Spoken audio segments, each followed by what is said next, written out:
Hi guys, so it's Nikki B. It's Tarotby Nikki. I wanted to give you guys a little information that I am on liveme under EmpressMoonGoddess. I am on Twitter. I am on Reddit. I am on Tumblr. I am on Instagram, and I am on Facebook. I have each one of those, and I also have the ability to pay through Cash App, PayPal, QuickBooks, and Square. So if you'd like a reading, a personal reading with me, you can get a hold of me under the comments or under one of those social media apps.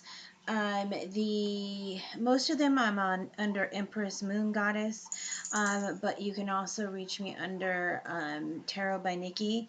So just look for this space and you'll see me there. On Instagram though, I do have the little flowers on there, so you can reach me on there as well, and I'll put the description of those underneath. So anyway, I wanted to start out this year on a more of a consistent basis. So I'm starting out today to do readings daily. I just got done with my orientation for college, and so I will be unavailable from 6 to 10 on Sundays and some Mondays. Otherwise, well, yeah, from 6 to 10 from Sunday and Monday, because I'll also be doing personal readings through the Learning Light Foundation. So if you want to have a reading with me there, you can go to the Learning Light Foundation, and I will be doing readings in the night. And I believe it's 7 to 9 o'clock for the Learning Light Foundation. I'll be starting that though after the 13th. So I believe it'll be the 20th is when I'll be doing the readings for there. And I also do Reiki healing as well. So if you would like to book a healing with me personally, I'll be setting up an area in my home to do home Reiki healings and for readings as well, but it's just not set up yet. So if you'd like one over the internet or over the phone, you can book one with me as well. So just get in contact with me. Like I said, I'll have all the information below. And anyway, I wanted to start out by saying for this video, I'm going to be reading you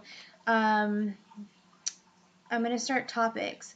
And my first topics of this first 7 days are going to be first 7 or 8, depending on how many, are going to be on the candles and the color meaning and like the spiritual meaning. I can go into more detail with them as well, like later on, but for now I'll just do like the basic information of them, because I do need to do the reading for the 10th through the 16th, and then the 17th through the 23rd. For this coming week, for the 10th through the 16th, I'm going to do the Celtic cross, and I'll do the expanded over on Vimeo.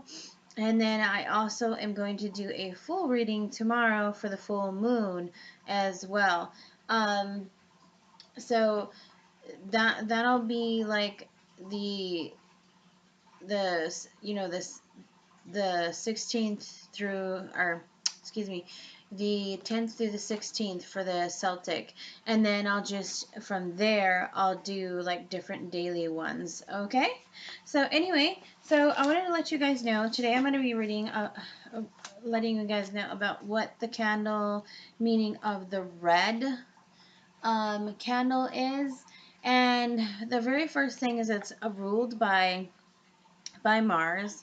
It is also the color that is used for fire, which fire is Sagittarius, Aries, and Leo. It brings about a lot of passion. Red does. It brings a lot of about a lot of quick movement, fast action, but it also can be known as is the color of scorn. It can also be anger. It can also be competitiveness. So, and competitiveness is not always a bad thing, you know, but it's all depending on your mindset. If you would like to have it go in a good way, make sure you light those candles in a positive way. You know, make sure that you're in your mindset and yourself um, all together is in a much more positive aspect. Because when you do, like, say, candle magic, or if you're lighting that candle for a loved one, or if you're just lighting it for some passion in your relationship, or however you choose to, you know, light that candle, just make sure that the words that are coming out through prayer, through thought, through meditation, through your spell, however you're doing it, just make sure that you're in a clear mind, clear space, and that it's for the good intentions of all, and for good healing, for a positive outlook. Because if you're in a bad mood, or if you're in a bad way, or you're just not feeling it, it's not going to go the way you're expecting. So I know, because like in Christmas time, you know, the red is used a lot for, you know, the holidays and things as well. And a lot of people, you know, they do light the candles during that time.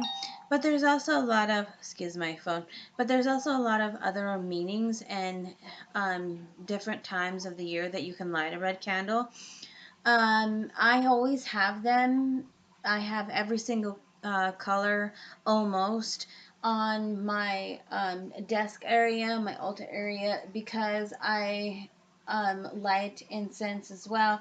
And I am a healer and an intuitive guide, psychic, you know, medium. I do that so I can bring forth positivity in my environment when I'm doing my tarot readings or my Reiki and whatnot. So when I do them, I always, you know, thank each one, because they each have a specific meaning to me personally.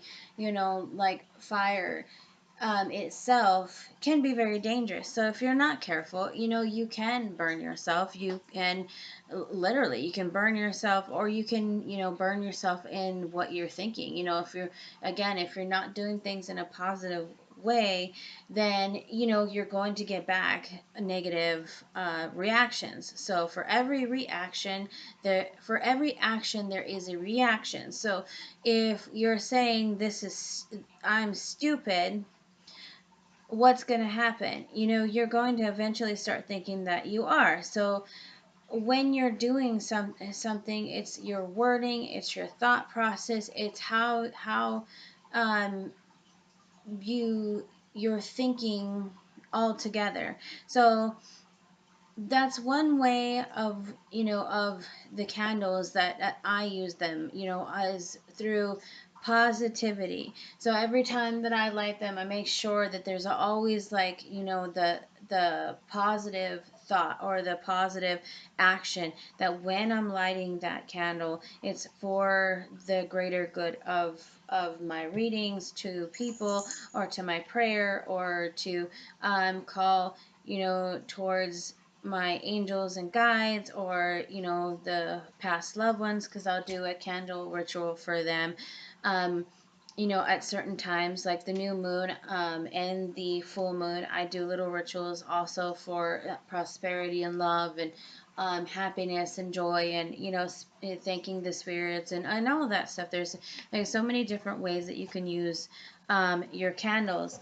They're also for passion, a lot of passion in your love life, in yourself, in your career or your job, you know. So if you light the candle and you have an intention of what you want it to be, you can also, you know, write down your little affirmation on the candle, and it'll just enhance the candle, you know, the candle itself, the candle's magic, or the candle's, you know, intention for what you're lighting it for. Because when I do them, I always write something on there that's positive. um I'm not always the best at remembering to do this daily, and I do run out of my candles. So eventually, I'd like to, get to the point where I make my own, but it's just not there yet. So, but it's okay because my intention is there. I light my sage. I light my incense. If I don't have sage, I light the incense. If I don't have incense, I light the sage.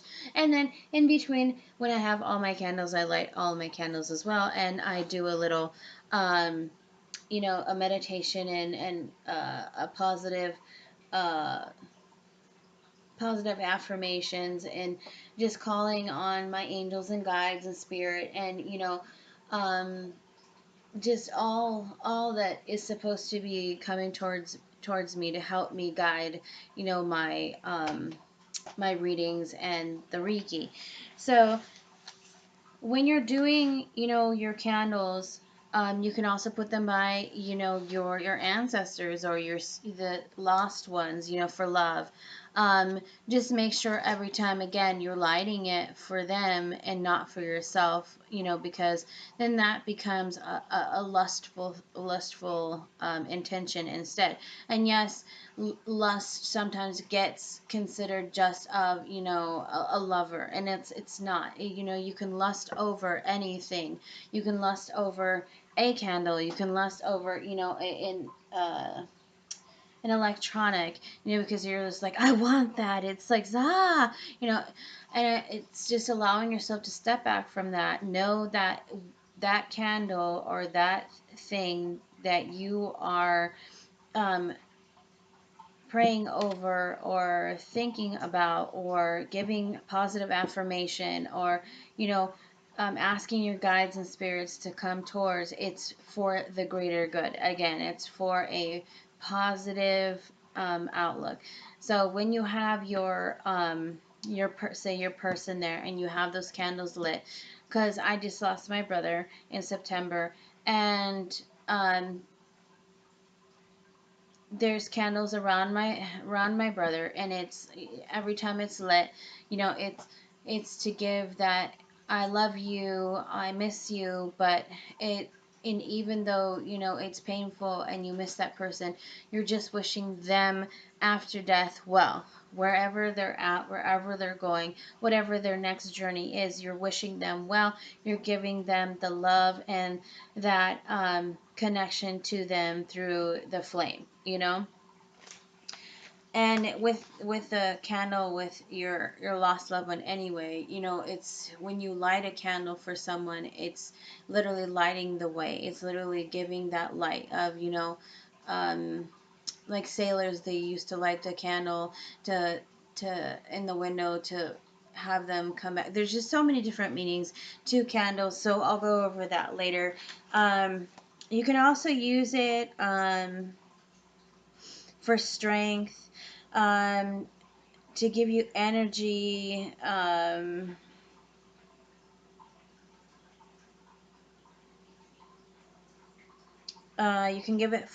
can light those for desire, for whatever you're desiring, because again, but just be careful when you're doing those as well.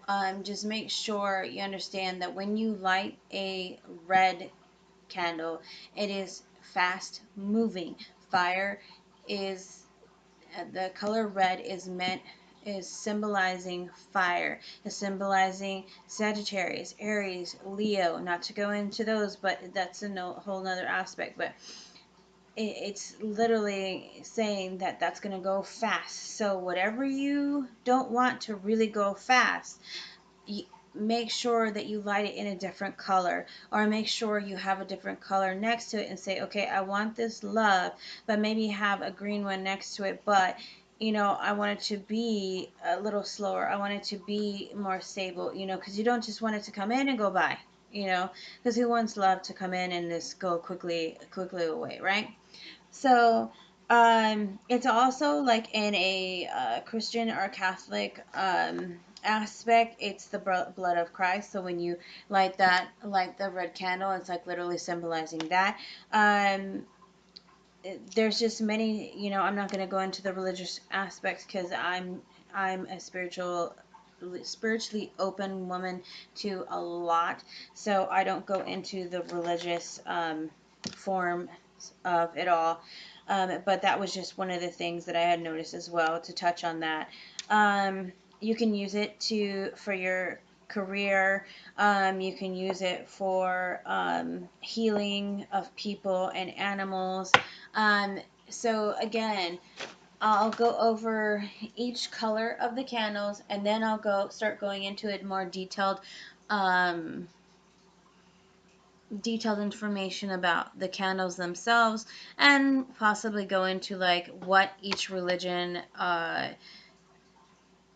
what I've read, not what all it is, because there's so many layers to each one that I don't know about, but I can read up on and research and maybe give a little bit of knowledge of what I've read.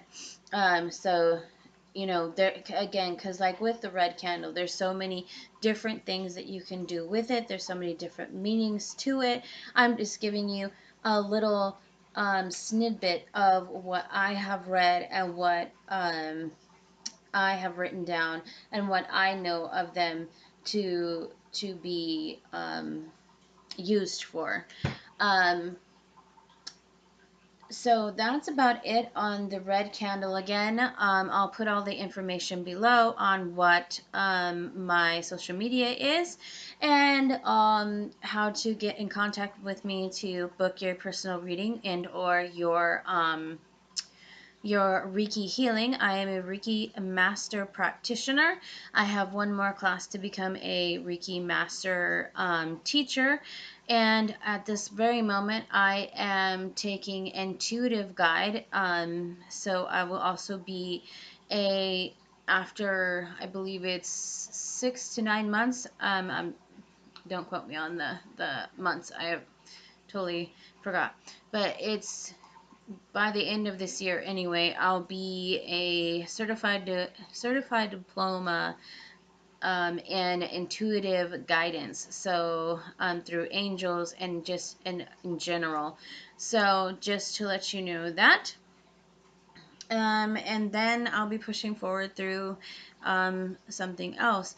So at this moment, again, I'm a certified tarot reader and a Reiki master practitioner, and going to school for intuitive guide.